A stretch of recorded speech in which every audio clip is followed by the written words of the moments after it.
माँ तारा देवी जो संपूर्ण सृष्टि की सर्वोच्च नियामक और क्रिया रूपी 10 महाविद्याओं में द्वितीय महाविद्या के रूप में सुशोभित है। माँ तारा जो नीलवर्णा है, जिनके मुख से उनकी जीभ बाहर निकल रही है, जो भयानक स्वरूप वाली है। ऐसी है माँ तारा जिन्होंने अपने कमर के चारों ओर बाघ की खाल को धारण किए हुए हैं। माँ तारा सर्वदा मोक्ष प्रदान करने वाली है और संसार के घोर संकटों से मुक्ति प्रदान करने वाली है। माँ का घनिष्ठ संबंध मुक्ति से ही है, चाहे वो जन्म और मृत्यु के चक्र से संबंधित हो या फिर संसार के घोर संकटों से मुक्ति हेतु। जय माता दी, आप सभी का स्वागत है मेरे YouTube चैनल श्री शक्ति संगम पर। अगर आपने अभी तक मेरे YouTube चैनल को सब्सक्राइब नहीं किया है तो आप अभी उसे तुरंत सब्सक्राइब कर ले और साथ ही बेल आइकन को भी ज़रूर प्रेस कर ले, ताकि आप सभी के लिए जब भी मैं धर्म से रिलेटेड कोई भी वीडियो लेकर के आऊँ उसकी नोटिफिकेशन सबसे पहले आप तक पहुँच सके और आप उस वीडियो का लाभ उठा सके। जैसा कि आप सब जानते ही हैं कि हाल फिलहाल की पिछली वीडियो में आप सभी के साथ 10 महाविद्याओं के बारे में और माँ काली के स्वरूप के बारे में जानकारी साझा की थी। आज की इस वीडियो में हम लोग द्वितीय महाविद्या माँ तारा देवी के बारे में जानेंगे। क्या उनका स्वरूप है, किस दिन माँ की पूजा होती है और माँ के स्वरूप का क्या महत्व है। क्या है माँ का स्वरूप, कौन है माँ तारा। माँ तारा जो अपना बायां पैर आगे की ओर और दाहिना पैर पीछे की ओर खींचकर खड़ी हुई है, जिनका वर्ण नीला है, अपने गले में खोपड़ियों की माला धारण किए हुए हैं। माँ यौवन से संपन्न है। माँ जो पूर्ण रूप से नग्न है, अपनी कमर के चारों ओर बाघ की खाल जो ब्रह्मा जी द्वारा प्रदान की गई थी उसको धारण किए हुए है। माँ तारा जिनके केश लाल भूरे रंग के हैं, उलझे हुए हैं और उनके वक्षस्थल तक प्रवाहित हो रहे हैं। माँ तारा 5 मुद्राओं से सुशोभित है। उनकी 4 भुजाएं हैं, जिनके मुख से जीवा बाहर निकली हुई है और जो भयानक स्वरूप वाली है, लेकिन फिर भी अपने बच्चों को, अपने साधकों को हर तरह का वरदान देने में समर्थ है माँ तारा। माँ तारा जिनकी 4 भुजाएं हैं, 2 भुजाओं में उनके तलवार और खड्ग उन्होंने धारण किया हुआ है। एक हाथ में सफ़ेद कमल और एक हाथ में खोपड़ी नुमा कटोरा उन्होंने धारण किया हुआ है। माँ तारा त्रिनेत्रधारी है। ये तीनों नेत्र लाल रंग के नवनिर्मित सूर्य की भांति माँ के चेहरे पर सुशोभित है। माँ के चेहरे पर आकर्षक मुस्कान है। माँ तारा को शमशान की देवी भी कहा जाता है। कहते हैं माँ तारा शमशान में जलती हुई चिताओं के बीच में, धधकती हुई ज्वाला के बीच में खड़ी रहती है। माँ तारा जिन्हें तंत्र और शास्त्र की देवी भी कहा जाता है। माँ तारा के 3 रूप हैं, उग्र तारा, एक जटा और नील सरस्वती।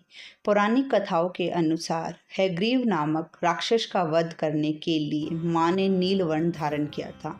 माँ की साधना से साधकों को वाक सिद्धि भी प्राप्त होती है, इसलिए माँ को नील सरस्वती भी कहा जाता है। ये है माँ तारा का स्वरूप। माँ तारा के इस स्वरूप का साधकों के लिए क्या महत्व है। जो कोई भी माँ तारा की साधना करते हैं या उपासना करते हैं, उन्हें माँ के इस रूप से भयभीत होने की कोई आवश्यकता नहीं है। माँ के हाथ में जो माँ ने तलवार ली हुई है वो दुष्टों का विनाश करने के लिए है और साधकों के अहम रूपी राक्षस का विनाश कर उन्हें मोक्ष प्रदान करने के लिए है। जो साधक विषय वासनाओं से घिरे हुए हैं और अपने आप को इस मोह माया से दूर करने में असमर्थ हैं, माँ तारा अपने खड्ग से, अपनी कटार से इन बंधनों को काटकर अपने साधकों को मुक्ति प्रदान करती है। माँ के हाथ में जो कमल विराजमान है वो इस बात का द्योतक है कि जिस प्रकार कीचड़ में कमल उगता है, उसी प्रकार माँ तारा अपने साधकों को इस संसार में रहते हुए भी उन्हें मोक्ष प्रदान कर देती हैं। जिस प्रकार कीचड़ की कोई गंदगी फूल को छू नहीं पाती, उसी प्रकार माँ के बच्चों को, माँ के साधकों को इस संसार की जितनी भी बाधाएं हैं, मोह माया है, विषय वासनाएं हैं, वो माँ तारा के बच्चों को छू नहीं सकती, उनसे दूर रहती हैं। माँ के हाथ में जो खोपड़ी नुमा कटोरा है वो उनके साधकों के अहंकार का प्रतीक है। जो साधक अपना अहंकार नष्ट नहीं कर सकते वो माँ की साधना को प्राप्त कर मोक्ष प्राप्त नहीं कर सकते। ऐसे साधकों को ये जरूरी है कि वो अपना अहम नष्ट करे। माँ इसी प्रकार अपने साधकों के अहम को नष्ट कर उन्हें मोक्ष प्रदान करने के लिए तत्पर रहती है। माँ तारा का नाम तारा क्यों है? शास्त्र कहते हैं संसार तारिणी इति तारा, अर्थात जो संसार से भवसागर से पार उतार दे। तारा ऐसी है माँ तारा। तारण शब्द आप सबने सुना होगा, कई भजनों में भी आप सबने तारण सुना होगा, जिसका अर्थ है तैर जाना या पार कर जाना।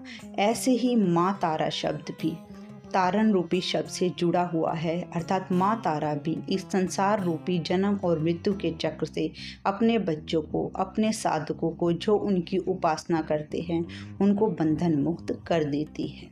हिंदी में तारा का एक और अर्थ होता है आसमान में चमकने वाला तारा। पहले के ज़माने में जब बिजली की कटौती होती थी, जब कोई इतने यंत्र साधन प्रसाधन नहीं थे, तब उस समय कोई भी यात्री जब अपना रास्ता भटक जाते थे तब उनको दिशाओं का ज्ञान करवाने के लिए तारे ही उनकी मदद करते थे। जैसे उत्तर दिशा में हर समय ध्रुव तारा स्थापित रहता है, इस प्रकार हमारे जीवन में भी माँ तारा हमारे जीवन को एक नई दिशा प्रदान कर हमें जन्म और मृत्यु रूपी चक्र से मुक्त करवा देती है। ये है हमारी माँ तारा। बहुत ही कोमल, ममतामयी, वात्सल्य भाव रूपी है हमारी माँ तारा। मान्यता है कि हिंदू धर्म में ही नहीं, बौद्ध धर्म में भी माँ तारा की पूजा की जाती है। महात्मा बुद्ध ने भी माँ तारा की पूजा अर्चना की है।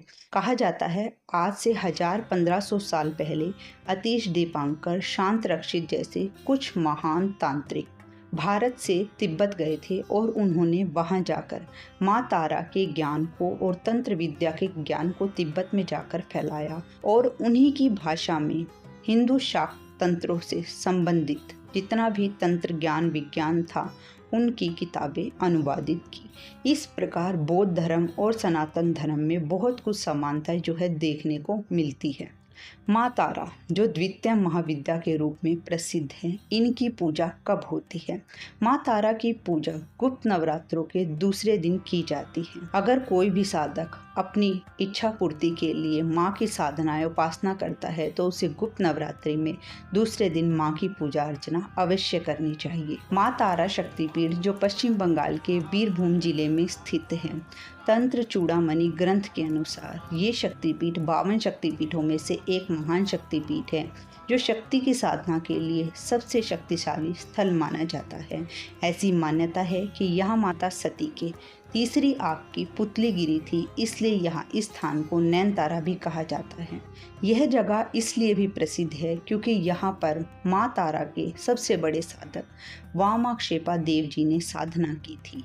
वामाक्षेपा जो दो शब्दों से मिलकर बना है, वाम और क्षेपा। वाम का अर्थ है जो वामाचार के रास्ते पर चलने वाले हो और अक्षेपा का अर्थ है भक्ति में उन्मत्त, जिसे लोग पागल समझने लगते हैं। वो माता के लाडले पुत्र और एक महान साधक के रूप में प्रसिद्ध हुए। यह भी मान्यता है कि जब संत वामाक्षेपा को मोक्ष की प्राप्ति हुई तब माँ तारा ने उन्हें अपनी गोद में बिठाकर स्तनपान कराया। अब कुछ लोग ऐसे होते हैं जिनकी बुद्धि उनके जननांगों में स्थित होती है, उन्हें इसमें भी गंदगी नजर आएगी। ऐसे लोगों को मुक्ति मिलना तो दूर की बात है, उन्हें अच्छे तरीके से मौत भी नसीब नहीं हो पाती।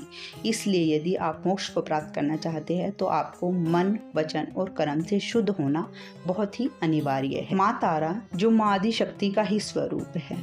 माँ तारा के आपने कई चित्र भी देखे होंगे जिसमें वो बाल शिव को स्तनपान कराती हुई नजर आ रही हैं। पौराणिक कथाओं की माने तो उनके अनुसार जब समुद्र मंथन के दौरान भगवान शिव ने विष पान किया था तो उनके सारे शरीर में जहर फैल गया था और उनको बेचैनी महसूस हो रही थी। तब उनकी जलन को शांत करने के लिए माँ तारा ने शिव को बालक के रूप में प्रवर्तित कर उन्हें स्तनपान करवाया और उनकी जलन को शांत किया। तारापीठ में ज्ञान बाबू द्वारा रचित बंगाली कविता बहुत ही प्रसिद्ध है। उसका यहाँ पर मैं हिंदी अनुवाद करने जा रही हूँ। बहुत ही भावपूर्ण कविता है, आप भी इसे ध्यान से समझने की कोशिश करें, जो कि इस प्रकार है। आओ तारापीठ आओ, जो माँ के दर्शन करने चाहते हैं, आओ तुम्हें माँ का स्पर्श प्राप्त होगा। जो जगत जननी है, माँ तारा है, उन्हें माँ माँ पुकारो। यहाँ पर कोई भेदभाव नहीं है, जाति का न धर्म का कोई भेदभाव नहीं है। माँ की नज़रों में सब बच्चे समान हैं। माँ अपनी बाहें फैलाए तुम्हारा इंतज़ार कर रही है। माँ जो ममतामयी स्वरूप वाली है, माँ जो तुम्हारा इंतज़ार कर रही है तुम्हें अपनी गोदी में बिठाने के लिए। वो माँ तारा ही है जिन्होंने विष पान किए हुए नीलकंठ शिव की जलन को शांत किया था, उन्हें स्तनपान करवाकर। आओ तारापीठ आओ, यहाँ तुम्हें माँ के लाडले पुत्र संत वामाक्षेपा के भी दर्शन होंगे। माँ का लाडला पुत्र इतना भावपूर्ण हृदय वाला था कि जो भूखे जीव जंतुओं का भी पेट भरता था, उन्हें भाई समझकर उनके साथ भोजन करता था। आओ माँ तुम्हें बुला रही हैं, तुम जहाँ कहीं से भी आओ, एक बार माँ की गोदी में आओ, माँ तुम्हारा इंतज़ार कर रही है। आओ। ये भावपूर्ण कविता हमें ऐसा प्रतीत हो रहा है जैसे हम अपनी माँ के ममतामयी स्वरूप के लिए लालायित हो रहे हैं। ये है माँ का वात्सल्यमयी स्वरूप, माँ का नगन स्वरूप है। माँ के वक्षस्थल ढके हुए नहीं हैं, जो माँ के मातृत्व भाव को दर्शाती है, जो अपने बच्चों को तृप्त करने के लिए अपने ममतामयी स्वरूप के लिए हमेशा उपस्थित रहती है। ऐसी है माँ तारा। माँ तारा जिनका उदर अर्थात पेट बड़ा है, इनका कद छोटा है। माँ तारा का पेट बड़ा होने के कारण ये गर्भधारण का प्रतीक है। जिस प्रकार एक स्त्री अपने बच्चे के लिए गर्भ धारण करती है, वैसे ही माँ तारा के गर्भ में संपूर्ण संसार समाहित है।